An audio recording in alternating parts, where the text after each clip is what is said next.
Graça e paz, acho que é a tia Maria, né? Não sei. Bom, a gente vai falar, a partir de agora a gente vai começar uma série. A gente estava trabalhando até agora com Apocalipse, né? Apocalipse e a escatologia, na verdade toda a escatologia. A gente estudou Mateus, os textos dos evangelhos que falam, né, sobre os principais textos que falam sobre escatologia, fizemos uma introdução, um monte de coisa, né? E aí terminamos de Apocalipse. Agora, eu quero recomeçar uma série que a gente tinha começado na igreja há um tempo atrás, que é sobre a história de Israel. Tá?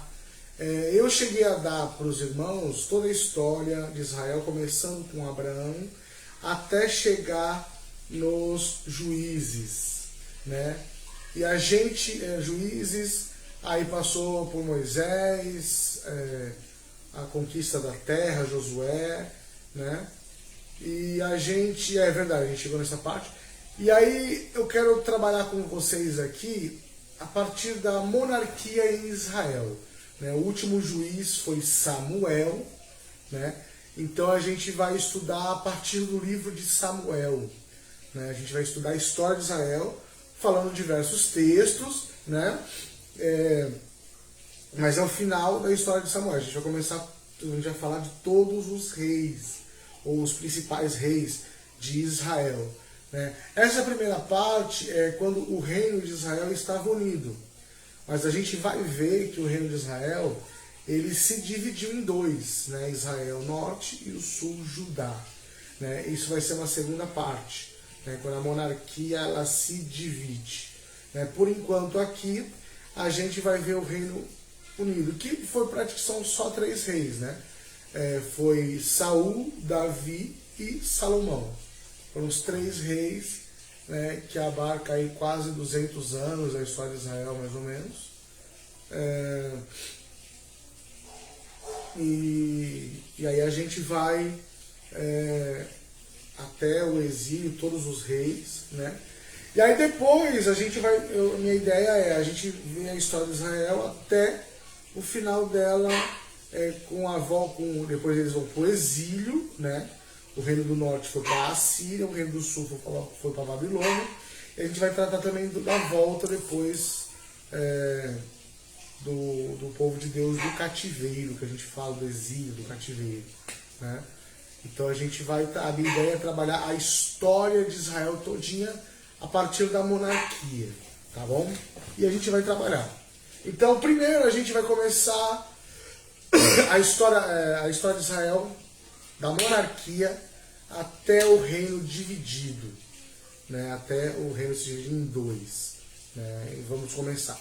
Tudo começa porque o povo de Deus ficou visualizando as outras nações, graça e paz, Lucinha, e o povo de Deus pediu um rei. Só para a gente começar aqui, um versículo para a gente entender qual é o propósito de Deus para Israel, né? Apocalipse 19:16. Né? Eu quero que você deixe sua Bíblia aberta em 1 Samuel 8. Né? A principal história aqui que a gente vai trabalhar é 1 Samuel 8. Pode abrir sua Bíblia, eu vou aguardar um pouquinho. A gente vai ler depois Apocalipse 19:16 se vocês quiserem. Mas deixa aí aberta em 1 Samuel 8. 1 Samuel 8. E depois a gente vai ler alguns textos e tudo mais.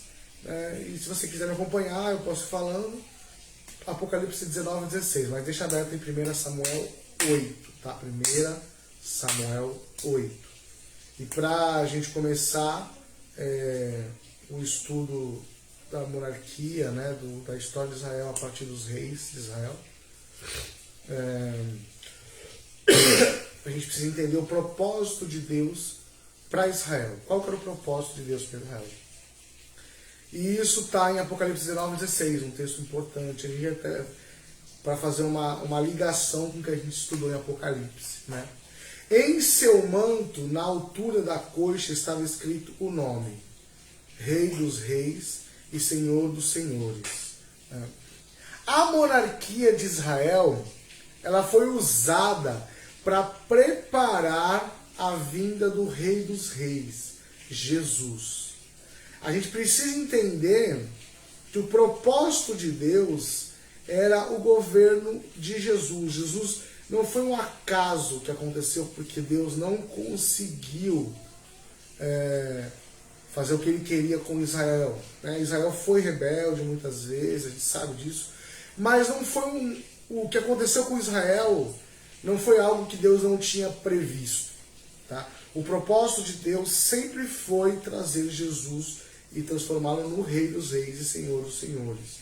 Tá? Eu costumo dizer que Israel é uma mulher, é como se fosse uma mulher grávida, que iria parir o Rei dos Reis e Senhor dos Senhores. Israel, não apenas Maria, mas o próprio reino de Israel era essa mulher grávida que Deus traria a partir dessa mulher grávida o Rei dos Reis, Jesus Cristo.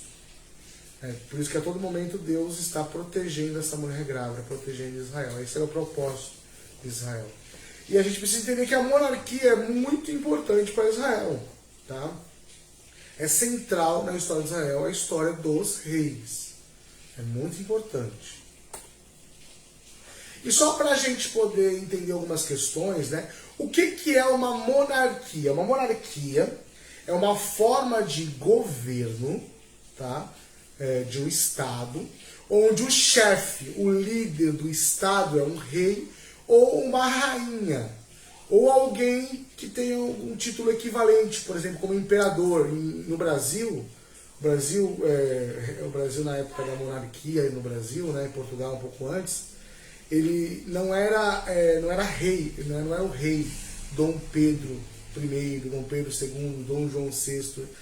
Eles eram imperadores. Né? O império é quando o rei ele tem vários estados, assim, é um reino grande. Né? Então o imperador do Brasil era Dom Pedro I, depois Dom Pedro II.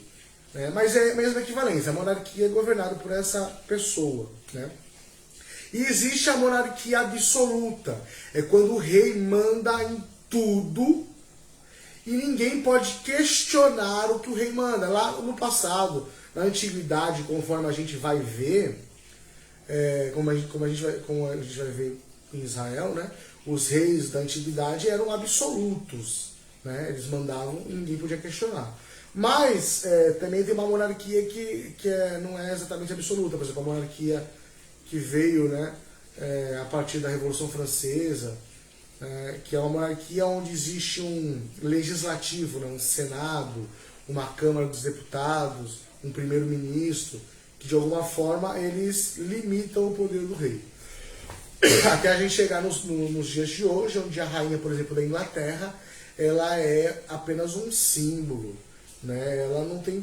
Ela tem poder, alguns poderes importantes que ela tem, mas ela praticamente está lá só como uma imagem, né? Porque quem manda mesmo é o primeiro-ministro, a Câmara, né? A Câmara dos Lordes, lá na Inglaterra, que seriam como se fossem os senadores, e a Câmara dos Comuns, que seriam como se fossem os deputados aqui no Brasil. Né? E aí dentro dessa ideia de governos, né, a gente tem, por exemplo, a anarquia. A anarquia seria a ausência de um governante. Né? Os anarquistas lutam para que não tenha mais Estado e ninguém governe mais sobre eles. Né? E temos a teocracia. O que é a teocracia? Teocracia basicamente seria o governo de Deus. Ou, na antiguidade também tinha o governo dos deuses. Né? Mas sempre era, a teocracia, no final das contas, ela sempre tem uma mediação. Quem seria a mediação? O profeta, por exemplo, como Samuel era antes, né? Ou um sacerdote também, Samuel. Samuel era um juiz, né? Que era meio que um profeta sacerdote. Então, a teocracia é o governo de Deus ou de deuses, mediada por alguém. Profetas, sacerdotes, ou mesmo reis, por exemplo, como os reis egípcios, né? Que eles mesmos eram considerados deuses. Né? Como se fosse um governo teocrático também. Mas Israel tinha um governo teocrático de início, onde Deus governava através do seu sacerdote, profeta, juiz Samuel. Né? Agora pensa comigo, vamos pensar algumas coisas. Por que um país, um estado, precisa de um governante? Por quê? Por que é necessário um governante ou não é necessário? Israel estava certo, o povo de Israel estava certo em querer um rei? Ou eles estavam totalmente errados? Era realmente errado eles quererem um rei ou não? É possível, ou seria possível, viver sem um governante, um rei, um presidente, um primeiro-ministro, ou alguma coisa do tipo? É possível você ter um estado, um país, uma nação que não tenha ninguém governando sobre ele? Será que é possível isso? Só para vocês começarem a pensar junto comigo. Tá? Então, por que um país precisa de um governante? É possível viver sem governante? E Israel estava certo ou estava errado em querer um rei? Se vocês quiserem comentar aí, podem comentar, tá? Olha lá, que interessante, Se vocês quiserem abrir comigo, Deuteronômio 17, 14 e 15. Deuteronômio 17, 14, de 14 a 15. Deuteronômio 17, de 14 a 15. Lembrando, de novo, o pessoal entrou mais agora, A gente vai estudar a história de Israel a partir dos reis, Então a gente está fazendo uma introdução agora. Toda a monarquia, todos os reis de Israel. Depois a gente vai passar, a ideia é passar pelo exílio, pelo cativeiro babilônico. Depois a volta deles do cativeiro. Então a ideia é traçar toda a história de Israel a partir dos reis. E hoje a gente está vendo que Israel pediu um rei. Mas olha interessante, Deuteronômio 17, 14 e 15. Vocês estão prestes a entrar na terra que o Senhor seu Deus lhes dá. Quando a conquistarem, se estabelecerem nela e pensarem: devemos escolher um rei para nos governar como as outras nações ao nosso redor. Tenham cuidado de nomear como rei o homem que o Senhor seu Deus escolher. Deverá ser um irmão israelita, não pode ser estrangeiro. Isso está em Deuteronômio. É um texto, um livro antes lá do Samuel. Então a gente percebe que era propósito de Deus estabelecer um rei em Israel. O próprio Moisés fala isso aqui no Deuteronômio. Então, era um propósito de Deus, mas será que era para ser assim? Eu gostaria de pedir, inclusive, que eu quero tentar trabalhar com vocês a partir dos estudos bíblicos que a gente fizer a partir de agora. Eu vou tentar dar algumas, como eu posso dizer, algumas lições de casa para os irmãos, tá? Então aos poucos eu vou introduzindo isso. Eu vou posso colocar no grupo, ou falar numa aula anterior. Eu queria mandar para todo mundo que participa dos estudos uma planilha onde vai ter todas as... O que seriam as lições? Só que não é uma lição, vai ter lição pós, mas vai ter lição antes. Por quê? O aprendizado ele ocorre muito mais do que vocês apenas ouvirem eu falar. Vocês, como se fosse assim, meterem a mão na massa, tá? Então, por exemplo, o que seria ideal? Que numa aula como essa, vocês tivessem lido um texto bíblico, que, por exemplo, 1 Samuel 8. Eu não vou passar todo o texto para ler. Hoje não, mas ainda na semana que vem talvez também não. Mas qual que é a minha ideia? Que eu mande para vocês e vocês leiam tal texto antes. Eu sei que é difícil, mas eu estou incentivando vocês a lerem a Bíblia. É muito importante que todos nós leiamos a Bíblia pelo menos uma vez por semana, algumas vezes por semana, não apenas na igreja. O ideal seria todo dia a gente lesse a Bíblia, Mas é uma coisa simples. Toda quinta-feira, vocês durante a semana, peguem um tempinho, vai ser textos curtos, leiam o texto, façam essa lição de casa anterior. Depois a posterior, que complementa um pouco o estudo que a gente faz aqui. Tá? Isso vai ser muito bom para vocês, vai ser bom para mim. Porque eu gostaria muito que durante as aulas vocês participassem das aulas. Tá? Como a gente não faz aulas onde eu posso ver vocês, que sei lá, a pessoa não gosta muito de aparecer, né? Mas eu gostaria pelo menos que vocês de alguma forma comentassem algumas coisas, né? Que quando eu faço algumas perguntas, como eu falei agora sobre Israel de ter um governante ou não, né? E algumas perguntas que eu vou fazendo ao longo do tempo aqui, né? Que vocês possam de alguma forma interagir. Isso é bom para vocês, é bom para mim, para saber como que está sendo, se vocês estão aprendendo, se não estão aprendendo, né? E também para vocês, porque vocês vão aprender mais quando vocês participam.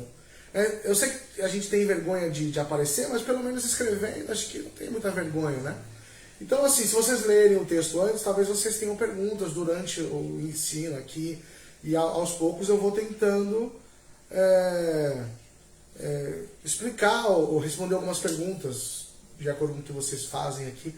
E assim, vocês podem achar que a história de Israel pode não ser tão importante, né? Para que eu vou aprender história? Tem gente que não gosta de história, né? Eu gosto muito, tanto é que me formei em história.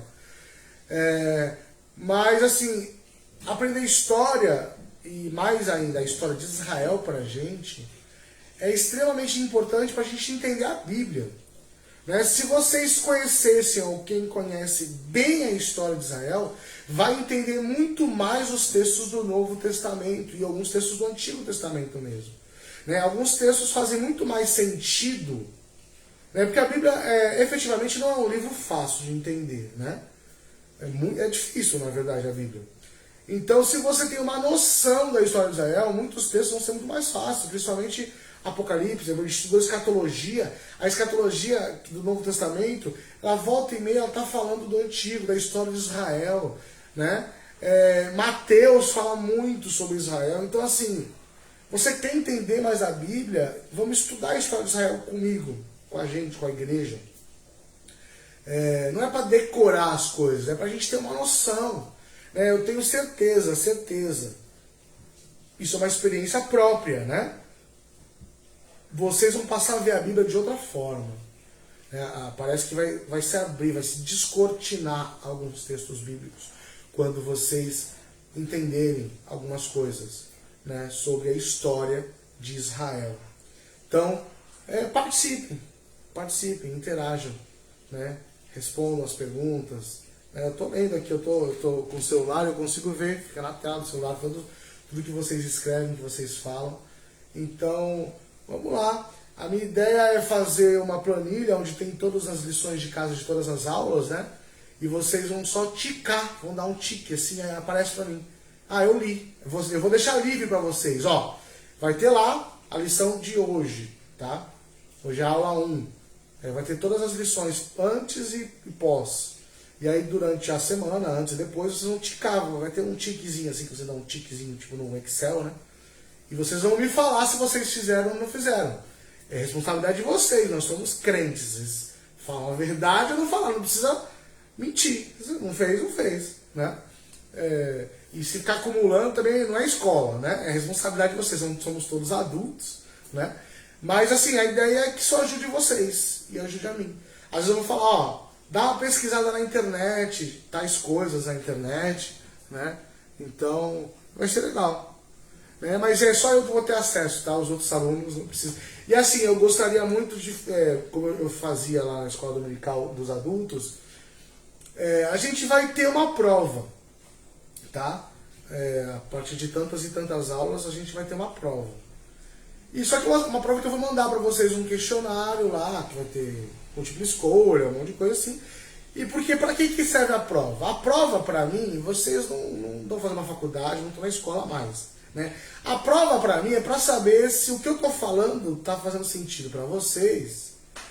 E se vocês estão entendendo, né? E se eu estou sendo um bom professor também. Porque, né? Então, assim, a prova nada mais é para isso. Né? Mas não é para ficar com medo, com nada, mas é legal. Tá? Então, assim, eu quero fazer gincana. vamos fazer uma gincana de tudo que a gente aprendeu até agora nas últimas 10 aulas. Aí vamos fazer uma gincana só nossa, né? Com brincadeiras e tudo. A gente pode até fazer alguma coisa na igreja mesmo, né? Do que a gente está aprendendo aqui num domingo. A gente faz uma gincana pessoalmente no domingo. E quem não puder vir, a gente coloca gravando lá ao vivo, né? Para as pessoas que estiverem em casa, que não puderem participar por algum motivo, participarem em casa também. Então assim, a gente pode fazer muitas coisas legais. Isso tudo para quê? Para facilitar o aprendizado de vocês. Porque o meu objetivo é que vocês aprendam, né? Eu fiz seminário durante 5 anos, né? Eu já estudava bastante a Bíblia, sou formado em História, tento de alguma forma ler bastante a Bíblia. Eu não sei tudo, quanto mais eu estudei a Bíblia, mais eu percebi que eu não sei mesmo, né? E assim, a Bíblia é uma fonte inesgotável de conhecimento, né? Um pouco do que Deus é, do que Deus tem para nós, né? Porque Deus é muito maior do que a própria palavra dele. A gente vai conhecê-lo face a face e plenamente quando estivermos nos novos céus e nova terra, né? Vamos demorar toda uma eternidade para compreender Deus, o Pai, o Filho e o Espírito Santo, né? Mas o que Deus nos colocou para nós a partir da Bíblia é uma fonte inesgotável, né? Mas, assim, eu já aprendi bastante coisa, tenho aprendido cada vez mais. Então a minha intenção é que vocês aprendam, tá? Isso é muito importante para mim, é o meu dom, é o que eu gosto de fazer, o que Deus me trouxe para fazer. É muito mais do que um pastor, né? Um pastor líder, né? Eu sou um pastor mestre, eu gosto de ensinar. E é para isso que Deus me trouxe. Então, que nós possamos aproveitar isso e realmente... eu sei que a maioria de nós não lê a Bíblia todo dia, às vezes não lê nem na semana a Bíblia, eu sei disso, tá? Nosso tempo é muito corrido e às vezes a gente vai vivendo dia a dia e não faz mesmo, tá? Não lê, não estuda, não medita, mas a gente precisa, vamos aproveitar as oportunidades. O estudo bíblico vai te ajudar a ler a Bíblia pelo menos uma vez por semana, né? Ou 2. Então, vamos lá, bora pra frente, tá? Deixa eu ver o horário aqui, tem que acompanhar sempre o horário. 34, então, a gente vai devagar, vai aos pouquinhos. Então assim, voltando aqui, o propósito de Deus era estabelecer um rei, sim, mas um rei segundo os moldes dele, né? É interessante algumas profecias antes, para vocês perceberem como Deus, além de Moisés ter falado, lembram de Balaão lá de Números, né? Balaão, que o rei inimigo ele estava chamando a Balaão para amaldiçoar Israel, mas ele não conseguiu, né? E aí, olha uma das coisas que ele profetizou lá. Números 24, 7. Números 24, 7. Aos poucos, eu preciso trazer para a minha casa sempre a câmera, porque a minha ideia é colocar do ladinho aqui para vocês terem acompanhado os textos bíblicos, né? Colocar como se fosse um slide aparecendo, vai ser bem interessante fazer assim. Hoje não está disponível, mas fiquem com a Bíblia aberta, né? Então, Números 24, 7. Vamos, aos pouquinhos vocês vão me acompanhando ou não. Boa noite, Karina, boa noite. Para falar tô melhor, mas a rouquidão, esse tempo aí não está ajudando, né? Mas graças a Deus estamos melhorando aí já. O dente já tô comendo bem, tá tudo certo, graças a Deus. Olha lá, Balaão, Números 24, 7. Águas jorrarão de seus baldes e suas sementes serão bem regadas. Seu rei será maior que Agag e seu reino será exaltado. Balaão, bem antes, profetizando que eles teriam um rei, né? 1 Samuel 2,10. Ana fala isso, né? Ana, a mãe de Samuel. 1 Samuel 2,10. Tá? Só para vocês saberem, eu uso aqui a nova versão transformadora, que é uma nova versão da Bíblia muito boa, né? E vale a pena vocês comprarem Bíblias da NVT. Eu gosto muito dela. Eu estou usando muito mais do que a NVI, que é a nova versão internacional. A NVT tem uma linguagem muito boa e a tradução deles é excelente, tá? Ah, não, tudo bem, normal. Fique na paz, Luciana, fique na paz de Deus. E toda a família Lúcio, que Deus abençoe vocês aí. Muita força aí pro Lúcio e para vocês aí nessa dificuldade, esse momento que vocês estão passando aí com o pai do Lúcio, né? Mas Deus está no controle de todas as coisas. E olha lá, 1 Samuel 2:10. Os que lutam contra o Senhor serão despedaçados, do céu ele troveja contra eles.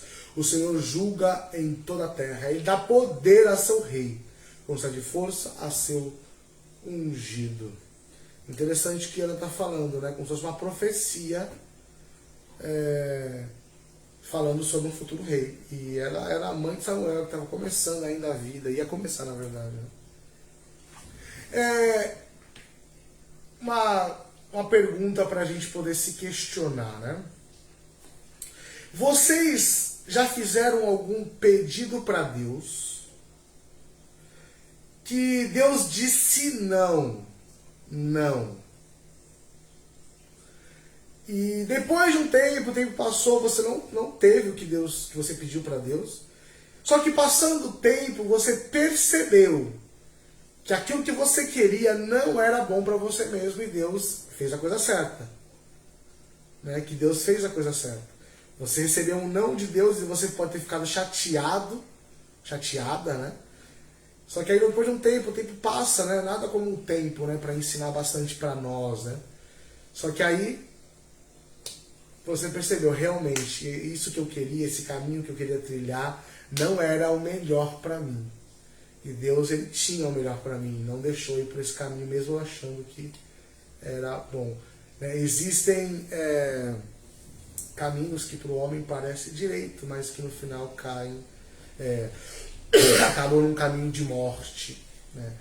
Então, é mais ou menos o que aconteceu com Israel. Né?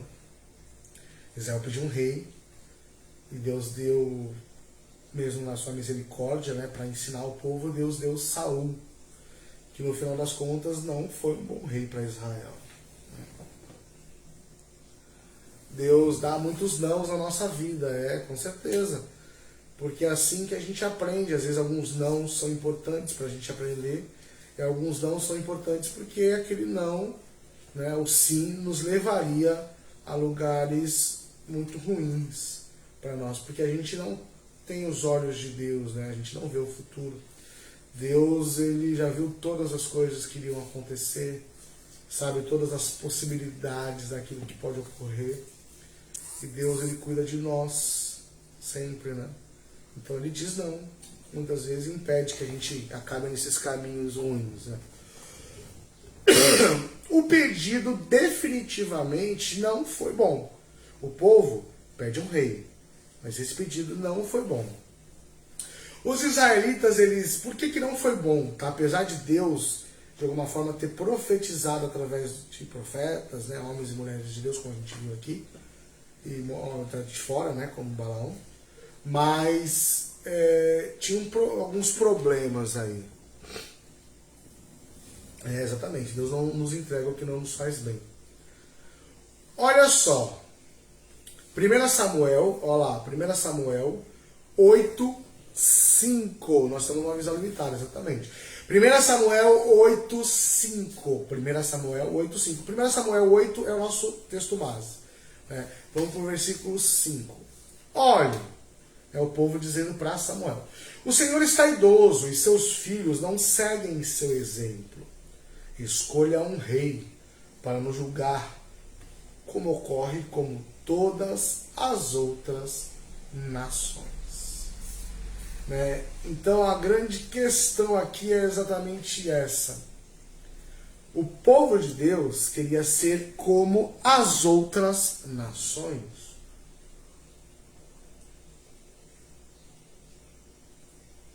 E essa é a grande problemática aqui. O povo de Deus não podia ser governado como as outras nações. Por quê? Porque Deus tinha escolhido o povo de Israel para Ele mesmo. Ele escolheu Israel. E não por causa deles, mas por causa dele. né? Israel deveria continuar com um regime teocrático. Lembra que eu falei de teocracia? O que é teocracia? É o governo de Deus, né? Que muitas vezes pode ser mediado por profetas, sacerdotes ou até por reis. Mas Deus, ele tinha instituído o governo dos juízes. Ele estava muito bem com Samuel. É bem possível, porque Deus profetizou que viria um rei, que Samuel seria de toda forma o último juiz. Mas antes de Saul não. Samuel seria o último grande juiz mesmo. É bem provável. Só que possivelmente a ideia de Deus era que Samuel, quando estivesse próximo da morte, definisse um rei. Que seria alguém como Davi ou o próprio Davi. Mas aí no meio do caminho o povo pede um rei para ser igual às outras nações, que é exatamente o que Deus tinha falado antes, que não deveria acontecer. Vocês são diferentes, vocês não podem ser igual às outras nações. Essa é a grande questão. Às vezes, nós queremos ser igual ao mundo. A gente quer as coisas certas pelos motivos errados. Às vezes, por exemplo, né, a gente quer ser próspero. Só que a gente quer ser próspero como o mundo é próspero. Só que nós somos cidadãos de outro reino. Nós somos filhos de Deus. Nós somos crentes. Nós somos seguidores da palavra de Deus. Devemos ser como Jesus foi. E aí a gente quer ser como o mundo. A prosperidade vem de Deus, por exemplo. Só que pelos motivos errados, está errado. Não vai dar certo. Deus quer que você seja próspero pelos motivos certos, da forma certa, né?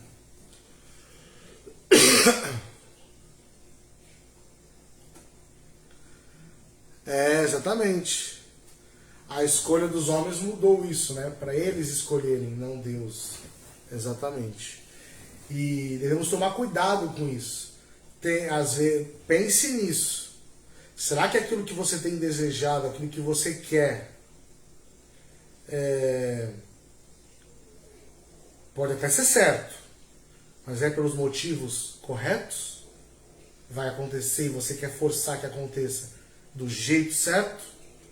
Pode até ser certo o que você quer, mas tome cuidado. Devemos tomar cuidado para não sermos como Israel. E qual a reação de Samuel?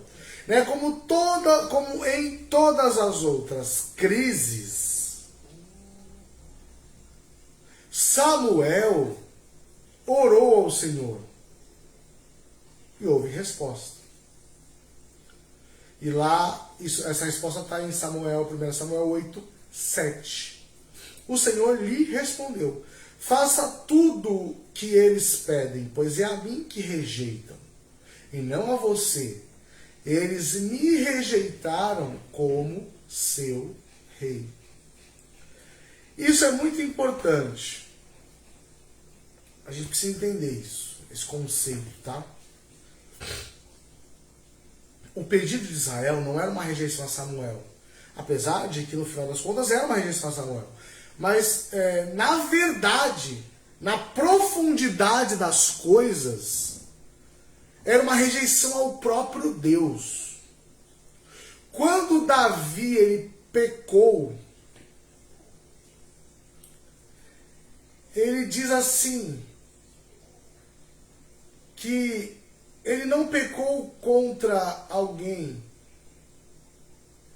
Ele pecou contra ele mesmo, ele pecou contra Deus. O seu pecado era contra Deus, apesar de atingir outras pessoas. Quando a gente peca, apesar de fazer, muitas vezes, né, o pecado às vezes atinge a gente, ou atinge outras pessoas. Mas, no final das contas, nosso pecado é contra Deus. Nós estamos desobedecendo ao Senhor.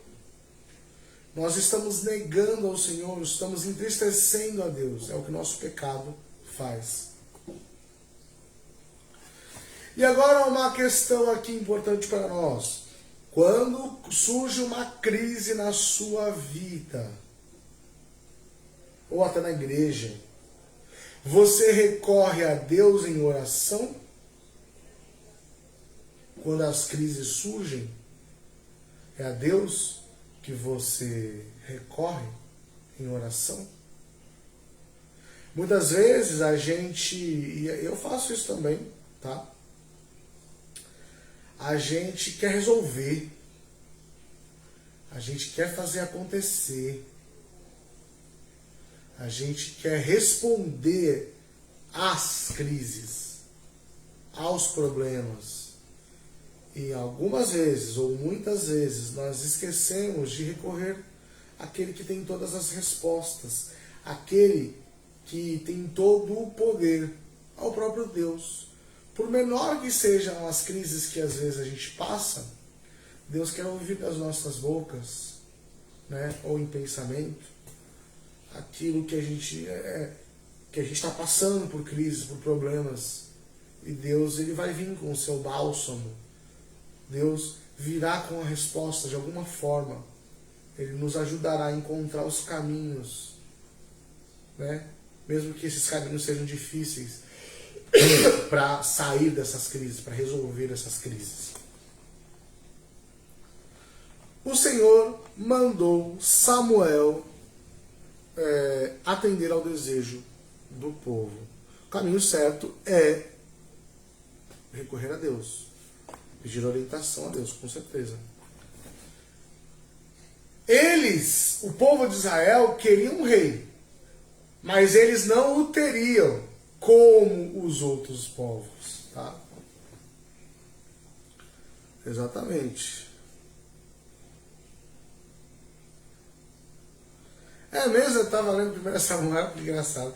Ó, tá vendo? Deus já trabalhando aí para vocês estudarem. A Karina já estava lendo Samuel.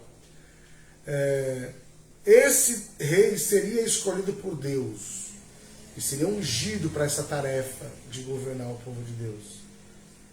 Deus ia fazer as coisas que o povo pedia, mas conforme os moldes dele, né? E dando uma lição também para o povo ao mesmo tempo.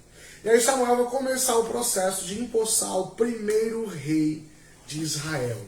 Tá, um parênteses em tudo isso aqui. Na Bíblia,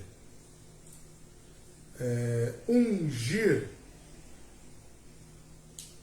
simboliza ao mesmo tempo uma concessão de autoridade e também de capacidade para o serviço que Deus está determinando. Em Israel eram ungidos sacerdotes, reis e profetas. Os três ofícios eram, essas pessoas eram ungidas de alguma forma, tá?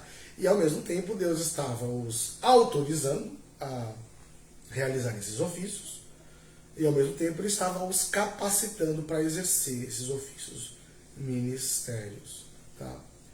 E a gente precisa entender o seguinte, que o ungido, por excelência é o próprio Jesus, que Ele é nosso profeta, sacerdote e rei. É o Rei dos Reis, é nosso sumo sacerdote, né? E Ele é o nosso grande profeta. Isso é importante. Não é à toa que é chamado de Jesus Cristo. Christus, em grego, é Messias, que é Messias, o ungido. Tá? E um parêntese do parêntese, né? O ungido do Senhor não são os pastores. Tá? No final das contas, todos nós de alguma forma somos ungidos. Todos nós somos ungidos. Tá? Mas o ungido é Jesus. É só Ele que é o ungido do Senhor. Os outros são pequenos ungidos. Tá? E, lógico, precisamos respeitar todas as autoridades que existem na Terra, sejam elas do meio do mundo, né? Como os governantes, mas também do reino espiritual, como pastores. Devemos respeitar a todos. Mas tudo isso tem um limite. Tá? Tem limite. Porque são homens, mulheres, que erram muito e erram muito, né, no final das contas. Não é à toa lá o que Jesus falou lá em Lucas 4, de 18 a 21. Ele está citando, ele está lendo, na verdade, Isaías 61. Tá? Isaías 61. Mas está lá, o texto está em Lucas 4, de 18 a 21. Muito conhecido esse texto. O Espírito do Senhor está sobre mim, pois ele me ungiu para trazer as boas novas aos pobres. Ele me enviou para anunciar que os cativos serão soltos, os cegos verão, os oprimidos serão libertos. E que é chegado o tempo do favor do Senhor, ou o ano da graça do Senhor, ou o ano do jubileu. Jesus fechou o livro, que ele estava lendo o livro de Isaías 61. Na verdade, ele estava lendo um rolo, né, de papiro, mas tudo bem. Ele fechou o livro, devolveu ao assistente e sentou-se. Todos na sinagoga o olhavam atentamente. Então ele começou a dizer: hoje se cumpriram as escrituras que vocês acabaram de ouvir. Ou seja, diante de vocês está aquele que foi ungido para trazer as boas novas aos pobres e para anunciar aos cativos que eles seriam soltos, os cegos veriam, os oprimidos seriam libertos. E chegou o ano da graça do Senhor, o ano do jubileu, o ano da liberdade. Esse texto é maravilhoso, né? Um texto muito forte e poderoso. Boa noite, Levi, boa noite, a paz. Uma pausa que a gente vai fazer aqui, rapidinho, pra gente aqui. Vocês sabem o custo do Estado? Do Estado brasileiro? Ou do Estado de modo geral? Vocês têm noção de quantos impostos a gente paga? Isso é importante porque a gente vai falar agora, tá? Olha só. Só de impostos federais a gente paga indiretamente, tá? Porque as indústrias pagam, os comerciantes pagam, um monte de gente paga. A gente paga tudo isso aqui, que é tudo repassado para nós, tá? Ó, CSLL é Contribuição Social sobre o Lucro Líquido, INSS, que a gente já conhece, o FGTS, que quem trabalha conhece também, o PIS, também o pessoal conhece, COFINS, IPI, Imposto sobre Importação, IOF, que quem já fez empréstimo, tem cheque especial conhece também, o CID, ITR, beleza, esses são os impostos federais. Aí a gente tem os impostos estaduais, o Estado. A gente tem o ICMS, que é Imposto sobre Circulação de Mercadorias e Serviços, IPVA, que quem tem carro ou veículo já pagou, vai pagar todo ano. O ITCMD, quem já fez, já passou por... alguém morreu na família, teve que fazer inventado, tem que pagar quando transfere propriedades, né, para os mortos, para os vivos. O ITCMD. E aí a gente tem os impostos municipais, IPTU, que todo mundo que tem casa conhece, ITBI, ISS e por aí vai, tá? Para vocês terem uma ideia, só esse ano a gente já pagou no Brasil, só esse ano, hein? Só até hoje, dia 9 de junho, meio ano, nem meio ano, não terminou nem o meio ainda, né? A gente já pagou 1.271 bilhões só esse ano. 1.271 bilhões, tá? Para vocês terem uma noção, ó, tô vendo aqui uma que eu tô no site, pra vocês não gostarem muito disso ou gostarem, né, tem um site muito importante, foi criado já há um tempo, chama Impostômetro. Quem vai lá pro centro de São Paulo tem lá uma placa que fala, esse é um reloginho, e nesse site, se você entrar no site principal, né, impostômetro.com.br, e fica mudando lá, todo dia, todo segundo tá mudando quanto a gente tá pagando. E aqui tem uma notícia interessante. Até 80% dos presentes pro Dia dos Namorados vão ser de impostos. E quem namora aí, quem é casado, quem vai dar um presentinho, né, até 80% do que você vai comprar, para quem você ama, é imposto, tá? Olha só, tem uma tabela aqui interessante. Atualmente, tá? A gente já trabalha, a gente teve que... Não, atualmente não, isso é o ano anterior, né? A gente trabalhou ano passado 149 dias para o governo. de graça. De graça. A gente trabalhou 149 dias. Você tem uma noção disso? São mais de 3 meses. 3 meses e quase 4 meses, né? 3 meses e meio aí. Trabalhados para o governo de graça, pagando os impostos. O resto é teu. Tá? Isso já chegou a praticamente 4 meses. Tá? Os impostos, por incrível que pareça, de 2019 para cá diminuíram. Tá? Esse ano está diminuindo mais ainda. Interessante isso. Tá? E aí vamos pensar aqui uma coisa interessante, né? A família, o custo anual da família britânica, a família real britânica lá, a Rainha Elizabeth completou aí, acho que 80 anos, né? 80? Não, acho que foi 70, né? Anos lá como rainha, né? A rainha mais longínqua da história recente, pelo menos, né? A família real custa 54 milhões de dólares. Não, isso é Mônaco, não. É isso mesmo. A família real britânica custa 411 milhões de dólares. 411 milhões de dólares. Tá? É dinheiro pra caramba. 411 milhões. É o que custa anualmente a família real.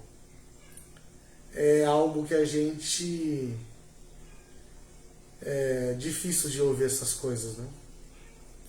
Ano passado a gente pagou quase 3 trilhões. Quase 3 trilhões. Então é triste isso, tá? É difícil, mas é o que a gente tem pra hoje, infelizmente. É só uma pausa pra gente entender uma coisa. Por quê? O governo humano, 70 anos de reinado, é isso mesmo, né? O governo humano, ele traz alguns problemas, tá? Grandes problemas. A gente não vê o retorno disso. Esse é o problema, viu? No Brasil, o problema não é os impostos que a gente paga, porque tem país que cobra bastante imposto também, tá? Só que geralmente são esses países mais desenvolvidos que cobram mais imposto, né? No Brasil a gente tem 2 problemas. Os mais pobres pagam mais. Por que os mais pobres pagam mais? Porque os impostos no Brasil, eles são geralmente sobre serviços, né? E serviços de maneira geral, né? E sobre alimentos. Então, no final, o que se gasta muito em serviços de alimentos, o pobre gasta muito mais nisso, né?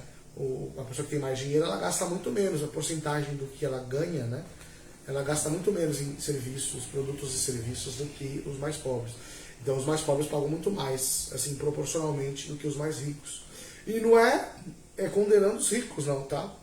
É uma forma errada que os impostos acontecem no Brasil. E geralmente não é só os pobres, os pequenos comerciantes. Agora que eu estou começando com comércio, né? Na internet, já faz um pouco mais de um ano e meio já. O grande problema para o comerciante, para o pequeno comerciante, né, é os impostos, é muito difícil. Quanto maior a tua empresa, menos você acaba pagando. Você paga bastante, mas proporcionalmente o que você ganha é muito menor, né? Então é bem complicado. Então o Brasil, e além do problema de ser desproporcional os mais pobres e os mais ricos em relação aos impostos, no Brasil a gente não tem o retorno daquilo que a gente paga. É o que vocês falaram, né? Você pode pagar bastante, ou poderia, mas a gente precisa ter um retorno. Eu não precisava colocar minha filha numa escola particular. Eu não precisaria de um plano de saúde, porque o SUS seria muito bom. Né? Eu teria um transporte público de excelência, eu seria atendido pelos funcionários públicos de maneira melhor, não generalizando, mas a gente sabe que o serviço público é complicado, né? E por aí vai. A gente não deveria pagar pedágio, porque o nosso IPVA, ou qualquer imposto que a gente paga, deveria cobrir, né, suprir todas essas... tudo que a gente paga, aí a gente vai por aí vai, né? É complicado, tá? Samuel alertou os israelitas quanto às necessidades, às dificuldades que eles iam passar por se tornarem súditos de um rei humano. Ó, vamos ver algumas tarefas aí que o povo tinha que cumprir, tá? 1 Samuel 8, de 11 a 17. 1 Samuel 8, de 11 a 17.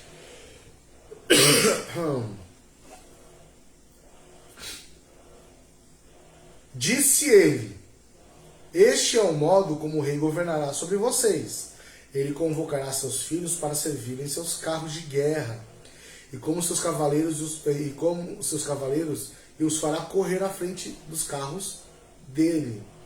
Colocará alguns como generais e capitães de seu exército, obrigará outros a arar seus campos e a fazer as colheitas, e forçará outros mais a fabricar armas e equipamentos para os carros de guerra. Tomará suas filhas e as obrigará a cozinhar, assar pães e fazer perfumes para ele.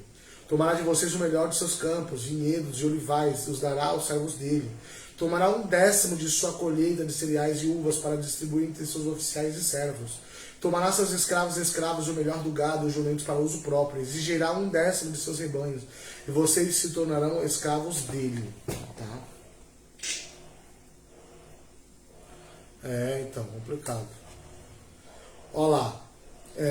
Tudo que Samuel disse realmente aconteceu. Tá? Esse foi um dos grandes, essa questão do custo do Estado e do reino, foi um dos grandes divisor de águas para a divisão do reino depois de Salomão. Né? Tá lá em 1 Reis 12:4. 1 Reis 12:4. Seu pai, falando com Jeroboão, né, os líderes mais velhos, falando com Jeroboão, depois que o pai, Salomão, morreu. Né? Seu pai foi muito duro conosco, disseram. Alivia a carga pesada de trabalho, de impostos altos que seu pai nos obrigou a carregar. Então seremos súditos reais. Mas Jeroboão não quis saber disso. Ele ficou ouvindo os mais jovens lá, os seus conselheiros mais jovens, e toma-lhe peso do Estado sobre o povo. Tá?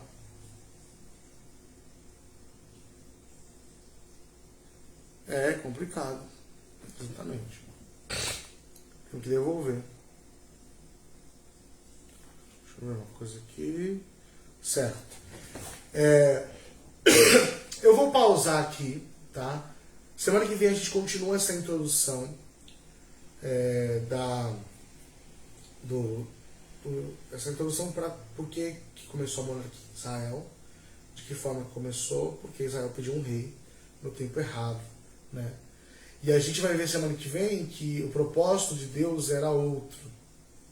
Era, no final das contas, o Rei dos Reis, Senhor dos Senhores governar, né? O Rei Israel e o nosso mundo, né? O Rei dos Reis, Senhor dos Senhores.